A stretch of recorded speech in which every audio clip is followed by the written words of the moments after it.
Last video lecture में हमने electrolytic cell के बारे में पढ़ा। इलेक्ट्रोलाइटिक सेल को हमने क्वालिटेटिव एंड क्वांटिटेटिव एस्पेक्ट से हमने उसको स्टडी किया, फैराडेस लॉ देखे और उसके और आधारित हमने एमसीक्यूज भी सॉल्व किए। तो स्टूडेंट्स, आज के वीडियो लेक्चर के अंदर हम इलेक्ट्रोलाइटिक सेल पर पूछे गए कॉम्पिटिटिव एग्जाम में पूछे गए एमसीक्यूज हम सॉल्व करने वाले हैं, जो आईएमपी एंड यूनिक होते हैं। तो यहाँ पर देखिए, एक क्वेश्चन यहाँ पर इस तरह से है, calculate the quantity of electricity that would be required to reduce 12.3 gram nitrobenzene to aniline if the current efficiency for the process is 50% and if the potential drop across the cell is 3 volt, how much energy will be consumed? મિત્રો, ગુજરાતીમાં કહું તો અહીંયા એવું કહેવા માંગે છે કે કોઈ એક કન્ટેનરની અંદર નાઇટ્રોબેન્ઝીન લીધેલું છે, કેટલું છે 12.3 ગ્રામ નાઇટ્રોબેન્ઝીન છે અને આ 12.3 ગ્રામ નાઇટ્રોબેન્ઝીનને આપણે સંપૂર્ણ રીતે એનિલીનમાં એને રિડ્યુસ કરવાનું છે, રિડક્શન કરવાનું છે, कन्वर्ट करवाना है रिडक्शन प्रक्रिया द्वारा। आ प्रक्रिया स्पॉन्टेनियस तो होती नहीं है, ये प्रक्रिया स्पॉन्टेनियस नहीं होती है, तो क्या करना पड़ेगा, हमें इलेक्ट्रिसिटी सप्लाई करना पड़ेगा, पास करना पड़ेगा थ्रू दिस कंटेनर। तो उस समय जो हाइड्रोजन है उसके साथ रिएक्ट करके ये एनिलीन में कन्वर्ट होगा। पर यहाँ पर भी जो इलेक्ट्रिक करंट हम पास कर रहे हैं वो भी 100% एफिशिएंसी नहीं है, यानी 100% इलेक्ट्रिक करंट जो इलेक्ट्रिक एनर्जी है वो केमिकल एनर्जी में कन्वर्ट नहीं हो रही है, बट उसकी आधी 50% electric energy convert into chemical energy. तो यहाँ पर पहले क्या करेंगे हम, और फिर लास्ट में क्या हमें ये जो पूरा रिएक्शन हो रहा है उसमें कितना वर्क डन हुआ वो हमें फाइंड करना है। तो हमें जो डेटा दिया है वो पहले लिखते हैं। So here is given 12.3 gram nitrobenzene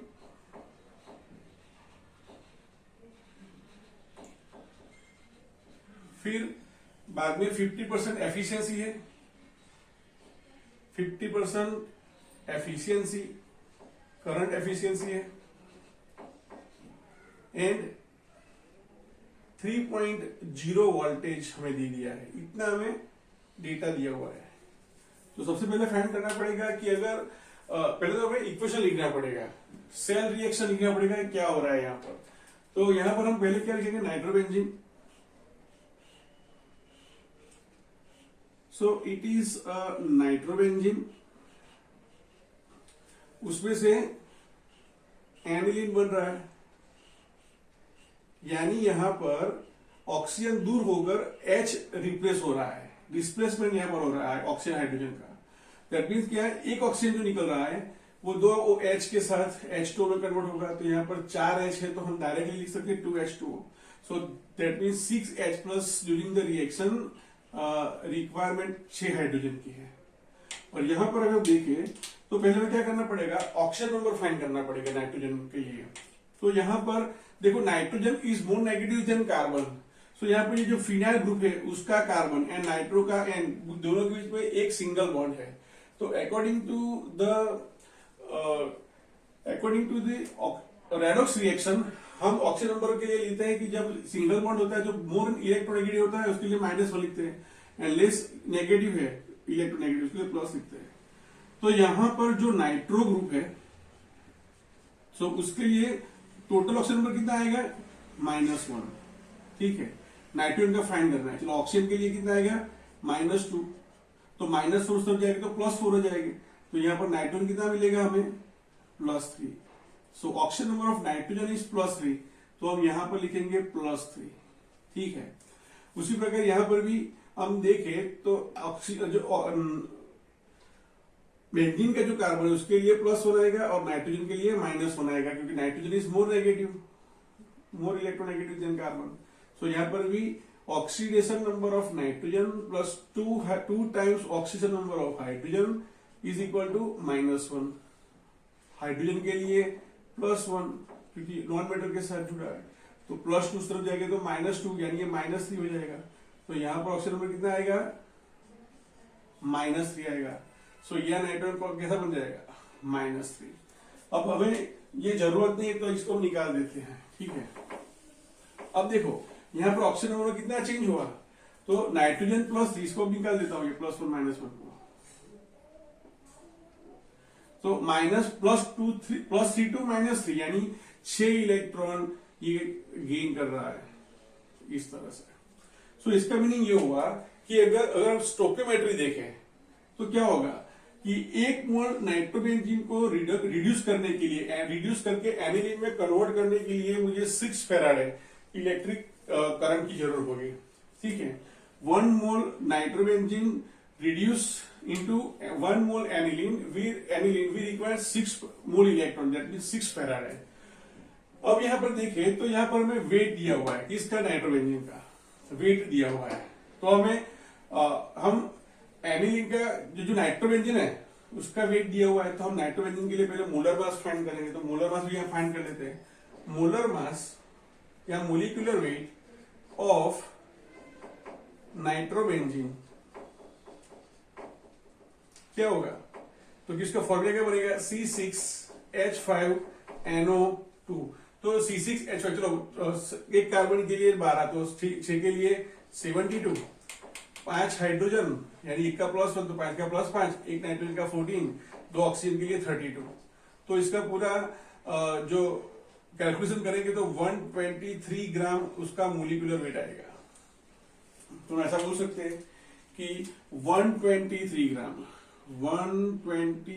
gram nitrobenzene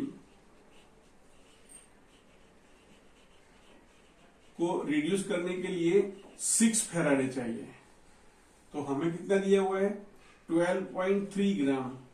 so 12.3 gram nitrogen को रिड्यूस करने के लिए कितना चाहिए? 0.6 फैराडे। इसको बाय 10 कर दिया, तो इसको बाय 10 कर दिया। और यहां पर यानी इसका मीनिंग ये हुआ कि मुझे 12.3 ग्राम नाइट्रोबेंजीन को एनिलीन में कन्वर्ट करना है, तो मुझे 0.6 फैराडे इलेक्ट्रिक करंट चाहिए। पर यहां पर एफिशिएंसी दी हुई है 50%, तो हम लिखेंगे but the electric efficiency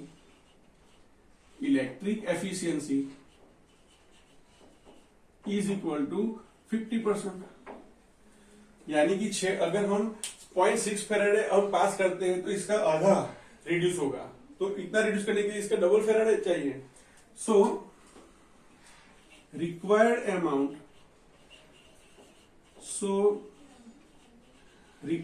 amount of electricity is equal to 0.6 faraday into 2 is equal to 1.2 Faraday.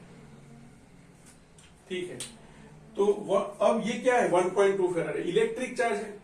तो हमारे पास एक फॉर्मूला है जो हमने गिब्स फ्री एनर्जी में हमने पढ़ी थी। फॉर्मूला ऐसा था, what is equal to what? तो कि work done upon charge, electric charge. ठीक है, तो हमें ये क्यू मिल जाएगा यहां से। सो क्यू क्या हो जाएगा? Electric charge is equal to Q means coulomb में चाहिए। सो 1.2 इंटू 96500, ठीक है, कूलम। तो इसका सिंप्लीफिकेशन अगर आप करें तो वो आएगा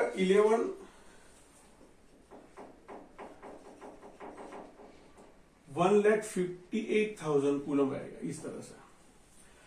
अब हमें चाहिए वर्क कितना हुआ है। सो यहां पर हम लिखेंगे V is equal to W by Q, therefore W is equal to what? Volt into Q. ठीक है, वोल्ट कितना है? 3। So 3 volt into 115800। इसका जो सिंप्लीफाई करोगे, ठीक है, तो ये आंसर आएगा जूल में। ये आपको कैलकुलेशन करना है। नेक्स्ट क्वेश्चन देखते हैं। Electrolysis of dilute NaCl solution was carried out by passing 10 milli ampere current. यहां पर दे दिया है, एक तो डाइल्यूट NaCl दिया हुआ है, ठीक है, 10 मिली एम्पियर हम इलेक्ट्रिक करंट पास कर रहे हैं। उस समय 0.01 मोल H2 लिबरेट हो रहा है। तो हमें फाइंड करना है what is the time require to liberate 0.01 mole H2।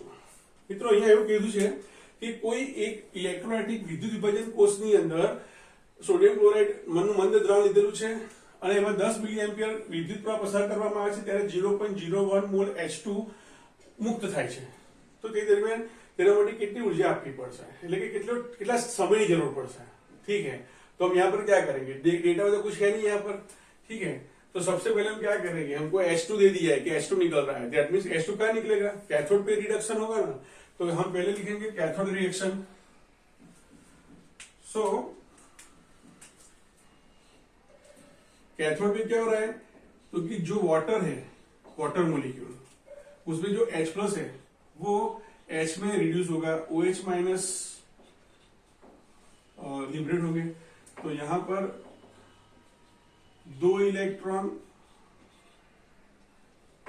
पूरा मैं रिएक्शन लिख देता हूं यहां पर H2 प्लस 2OH माइनस, ठीक है। सो यहां पर वाटर मोलिक्यूल्स के 2 वाटर मोलिक्यूल से एक मोलिक्यूल H2 का बनता है, वहां पर 2 फेराडे की जरूरत होती है। तो हम यहां पर ऐसा लिख सकते हैं, ऐसा इक्वेशन लिखो तो भी चलेगा, या आप ऐसा इक्वेशन भी लिख सकते हैं कि 2H plus 2 electrons gives H2, ये भी चलेगा, ठीक है, क्योंकि यहाँ H प्लस ही काम कर रहा है, काम इसको एक किसने किया, H प्लस नहीं किया है। तो हम यहाँ पर ऐसा लिख सकते हैं कि 2 फेराडे। अब देखो हमें फाइंड क्या करना है, फेराडे कितना हमें इलेक्ट्रिक करंट पास किया, अगर वो मिल जाएगा तो हम टाइम आराम से ढूंढ सकते हैं। क्यों, क्योंकि Q is equal to I into T है, तो अगर Q एंड I हमारे पास है तो T मिल जाएगा, I तो दिया हुआ है, Q फाइंड करना है हमें। तो हम ऐसा लिखेंगे कि अगर हम 1 मोल H2 पास करते हैं तो उस समय 2 फेराडे, 1 मोल H2 हमें ऑब्टेन करना है, प्रोड्यूस करना है, तो उसके लिए 2 फेराडे इलेक्ट्रिसिटी चाहिए। तो 0.01 मोल H2 लिबरेट करने के लिए how much electricity is required, तो क्रॉस मल्टीप्लीकेशन करेंगे तो क्या हो जाएगा, 2 फेराडे इंटू 0.01 मोल अपॉन 1 मोल H2, तो आंसर आएगा 0.02 फेराडे, ठीक है। तो हमें Q मिल गया, Q कितना होगा, therefore Q is equal to क्या होगा, देखो फॉर्मूला क्या, Q is equal to I into T. तो फेराडे से हम Q निकाल सकते हैं, कैसे, क्योंकि जो फेराडे है उसकी जगह पर हम 96500 रखेंगे, ठीक है। तो ये कूलम हो गया, I दिया है 10 मिली एम्पियर, यानी 10 इंटू 10⁻³ एम्पियर इंटू टी। तो ये 10⁻² हो जाएगा, नीचे जाएगा इस तरफ, तो क्या होगा 0.02 into 96500 divided by 10⁻² is equal to T. इसका सिंप्लीफाई करना है, सो टी कितना आएगा 19.3 इंटू 10⁻⁴ सेकेंड आएगा।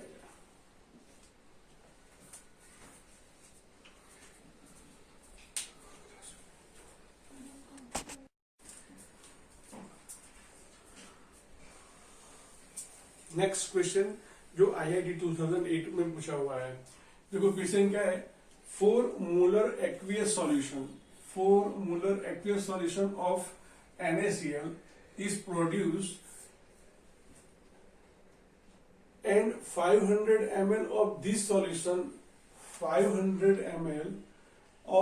solution is electrolyzed. This leads to evolution of Cl2 gas। यानी यहाँ पर कहा गया है कि कोई एक इलेक्ट्रोलाइटिक सेल है जिसके अंदर सोडियम क्लोराइड का 4 मोलर एक्वियस सॉल्यूशन भरा हुआ है और वहां पर डाइक्लोरिन गैस लिबरेट हो गया है, ठीक है, हो रहा है। तो इस डेटाबेस में ये क्वेश्चन सॉल्व करने हैं।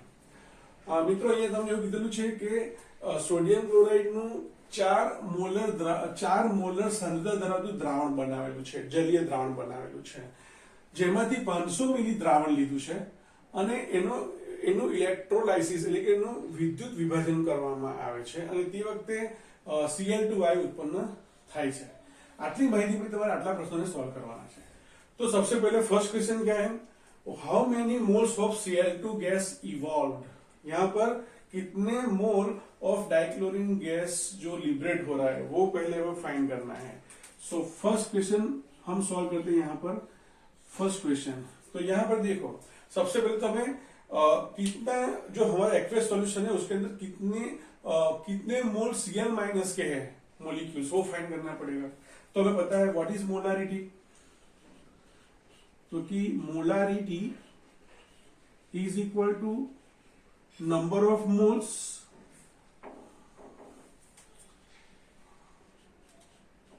Number of mole over volume. यहां पर अगर 1 लीटर वॉल्यूम लिया होता तो 4 मोल NaCl पे होते, ठीक है, पर यहां पर कितना है 500 ml लिया हुआ है। सो यहां पर हम लिखे वॉल्यूम इन लीटर लेते हैं यहां पर हम। So number of moles upon यहां पर लीटर में क्या हो जाएगा 500 का 0.5 लीटर हो जाएगा। मोलरिटी कितनी है 4 मोलर है, ठीक है, तो n कितना हो जाएगा, therefore n is equal to 4 into 0.5 is equal to 2 हो जाएगा। दैट मीन्स यहां पर NaCl जो है वो कितना है 2 मोल है। मोल ऑफ NaCl कितना हो जाएगा 2 मोल, ठीक है। अब हमें क्या फाइंड करना है, how many moles of Cl2 gas evolve. तो हम यहां पर ऐसा लिख सकते हैं, देखो NaCl जो है उसके अंदर Na plus and Cl minus दोनों 1:1 के फॉर्म में है। अगर 1 मोल Na प्लस है तो 1 मोल Cl माइनस है, ठीक है। तो यहाँ पर NaCl कितना है 2 मोल है, तो अगर 2 मोल NaCl होंगे तो उसका मीनिंग 2 मोल Na प्लस है एंड 2 मोल Cl माइनस है, ठीक है। तो अब Cl माइनस क्या कहां पर रिएक्शन करेगा, एनोड पर रिएक्शन करेगा। तो हम एनोड की रिएक्शन लिखें तो एनोड पर क्या हो रहा है, एनोड पर Cl माइनस है वो इलेक्ट्रॉन को रिमूव करता है खुद से एंड क्लोरीन में कन्वर्ट हो जाता है, सो Cl2 आएगा। दैट मीन्स कि अगर हमारे पास 2 मोल Cl माइनस होंगे तो Cl2 कितना मिलेगा, उसका आधा हो जाएगा, यानी 1 मोल Cl2 मिलेगा।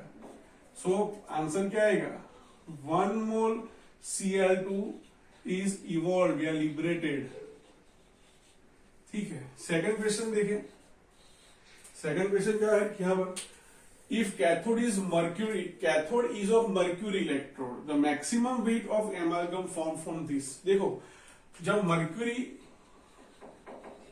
शॉर्ट पे लिखो तो जब मर्क्यूरी एक्ट एज कैथोड तो क्या होता है, मर्क्यूरी जब प्रेजेंट होता है तो सोडियम जो है वो मर्क्यूरी के साथ एमालगम बनाएगा, सोडियम मर्क्यूरी एमालगम बनाएगा। तो पहले तो बस यानी 1:1 के फॉर्म में है, एक सोडियम मॉलिक्यूल एक एटम सोडियम का एक एटम मर्क्यूरी के साथ जुड़ जाता है, सो 1:1 के फॉर्म में है। तो सोडियम कितना मिलेगा हमें, तो यहां से पता चल जाता है कि 2 mole Na plus ion present है जो सॉल्यूशन 500 ml है उसके अंदर।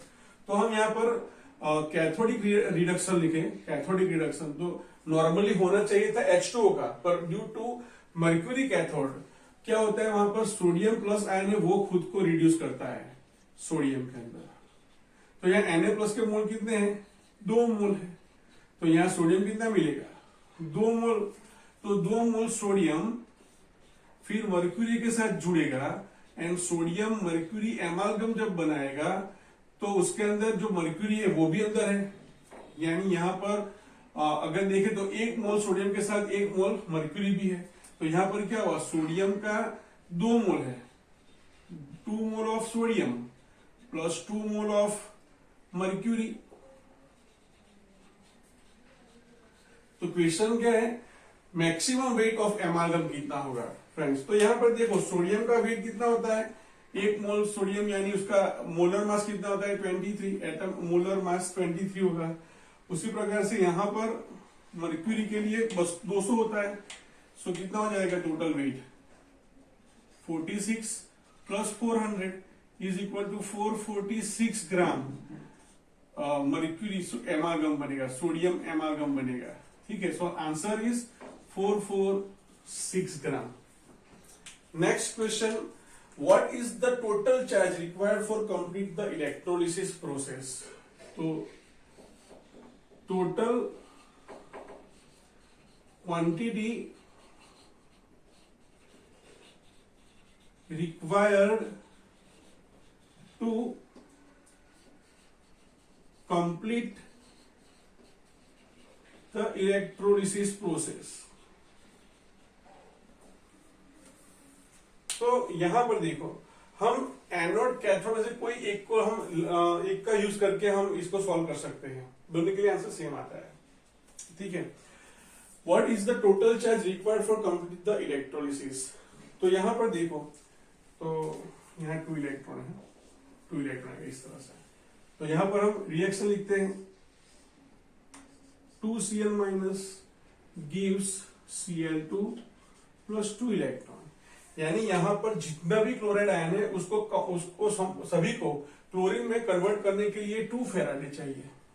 ठीक है, तो यहां पर भी ऐसी तरह होगा। अगर हम एनोड की बात करें तो एनोड पर क्या हो रहा है, तो सपोज हम सोडियम की बात करें तो यहां पर Na plus electron gives sodium, पर यहां 2 मोल Na प्लस है तो 2 मोल प्लस 2 इलेक्ट्रॉन्स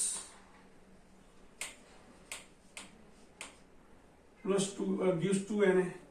तो 2 फेराडे अगर हमने पास किया, so 2 Faraday is the answer. मैं डायरेक्ट लिख देता हूं, 2 Faraday is the answer. So 2 Faraday अगर हम इलेक्ट्रिक करंट पास करते हैं एंड 100% एफिशिएंसी होगी, तो सभी Na plus and Cl minus जो है वो इलेक्ट्रोलाइज होकर सोडियम एंड क्लोरीन के अंदर डिपोजिट होंगे।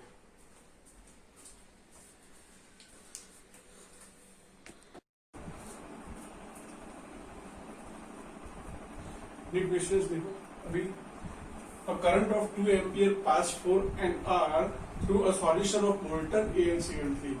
यहाँ पर बोला गया है कि 2 ampere electricity is supplied for 1 hour solution molten from molten AlCl3. Current efficiency is of 50%.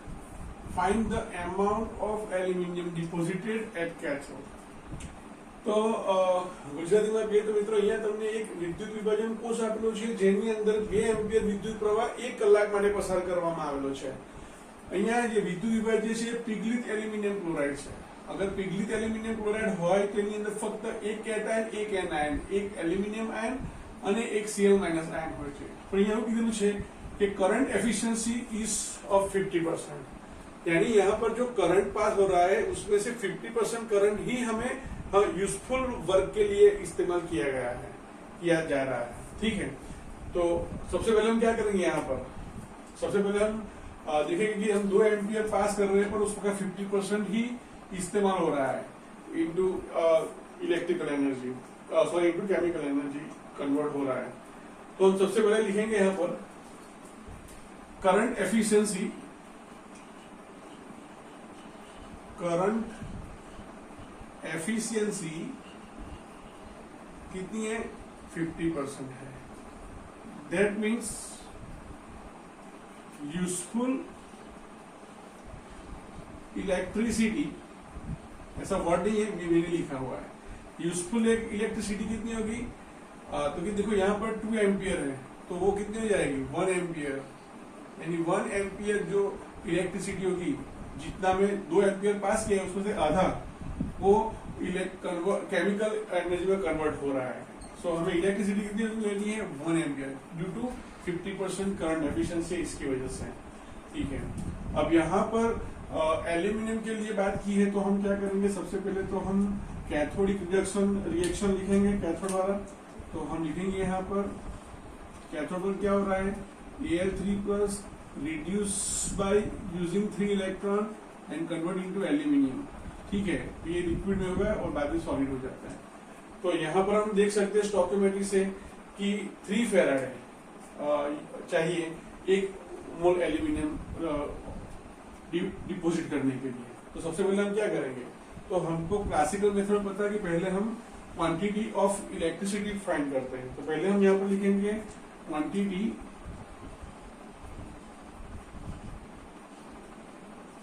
Of electricity passed through the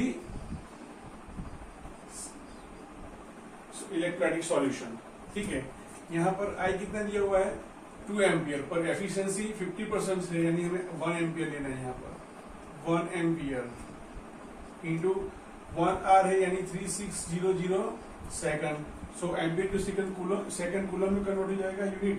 and उसको 96500 से मल्टीप्लाई करते डायरेक्टली 96500 से, तो 2 कैंसिल। सो कितना कूलम आएगा यहाँ पर, फेराडे 336/965, इतना फेराडे आएगा। अब हम हाफ सेल रिएक्शन लिखेंगे यहाँ पर। सो वो कितना मिलेगा यहाँ पर, क्या मिलेगा यहाँ पर, तो कि यहाँ पर कैथोड पर Al3 plus 3 electrons gives aluminium. ये जो हाफ रिएक्शन लिखा है रिएक्शन का, उसकी स्टोइकियोमेट्री फिर से हम देख सकते हैं कि अगर हम 3 फेराडे, अगर हम इलेक्ट्रिसिटी पास कर रहे हैं 3 फेराडे, तो वहां 1 मोल यानी 27 ग्राम एल्यूमिनियम मिलेगा। पर अगर 36/965 फेराडे हमने पास किया तो कितना मिलेगा। सो 36/965 इंटू 27/3, ठीक है। तो यहां पर 3 9s are 27, ठीक है। 3 9s are 27, इसका सिंप्लीफाई करो, 9 6 are 54, 4 5 carry forward, 5 9 6 are 27 plus 5 32/965।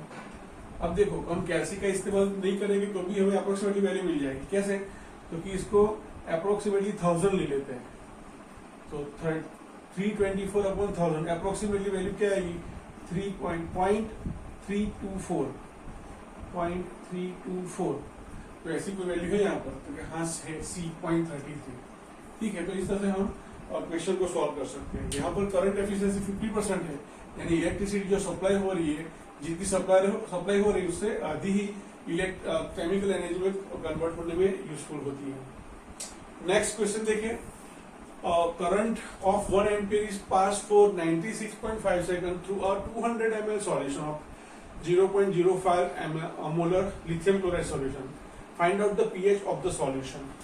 तो यहां पर अगर हम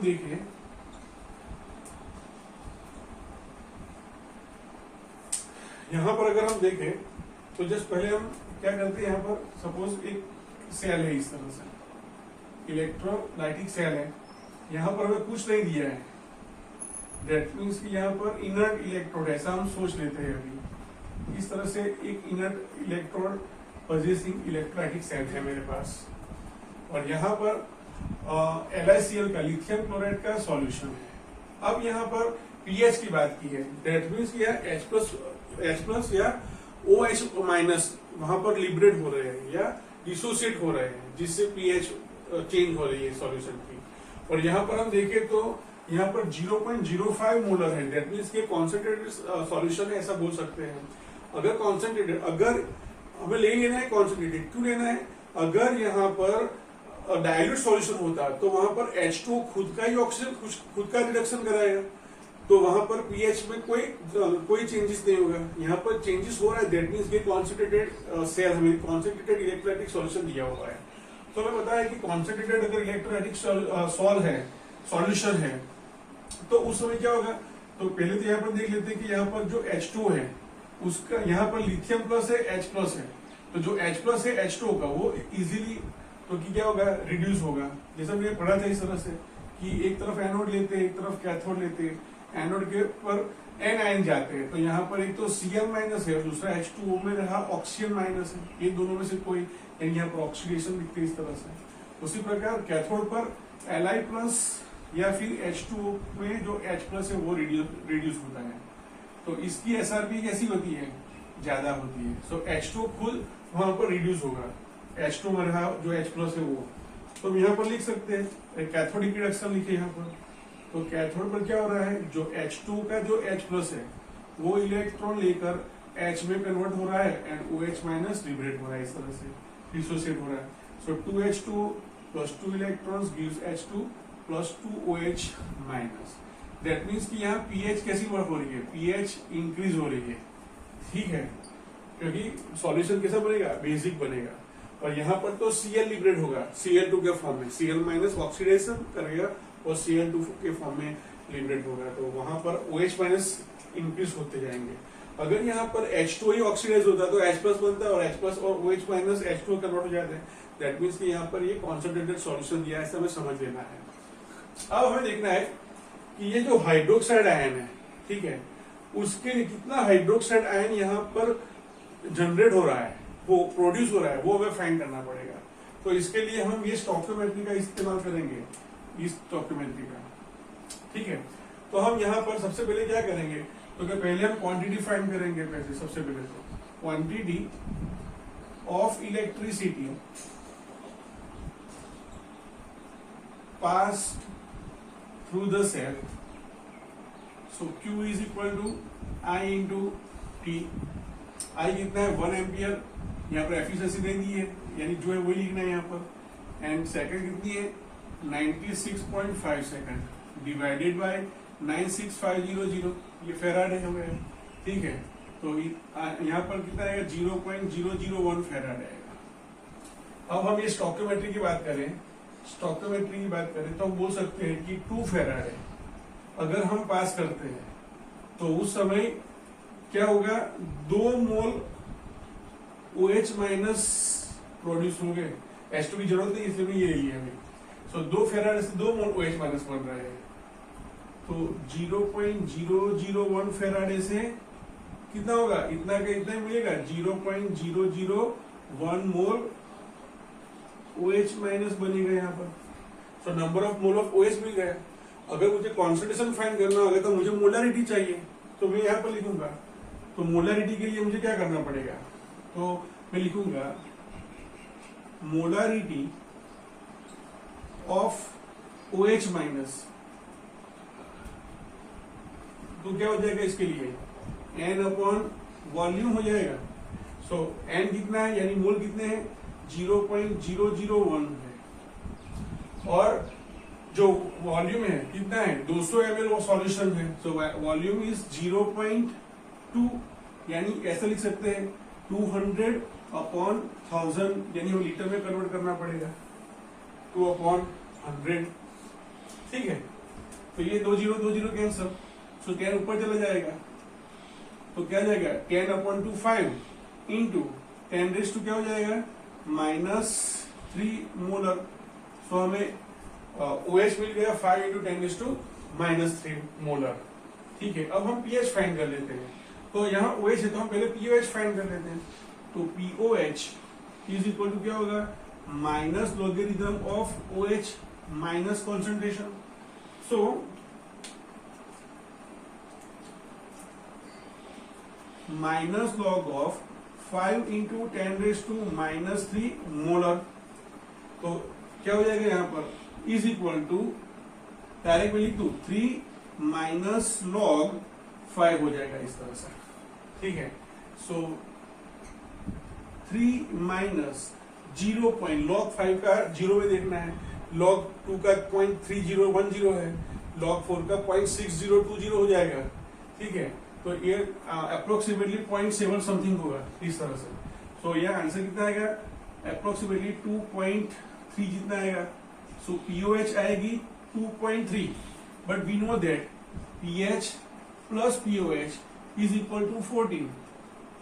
सो pH इज इक्वल टू क्या होगा 14 minus pH, so 14 minus 2.3 is equal to 21.7 pH, sorry 21 नहीं, सॉरी 11.7 आंसर आएगा।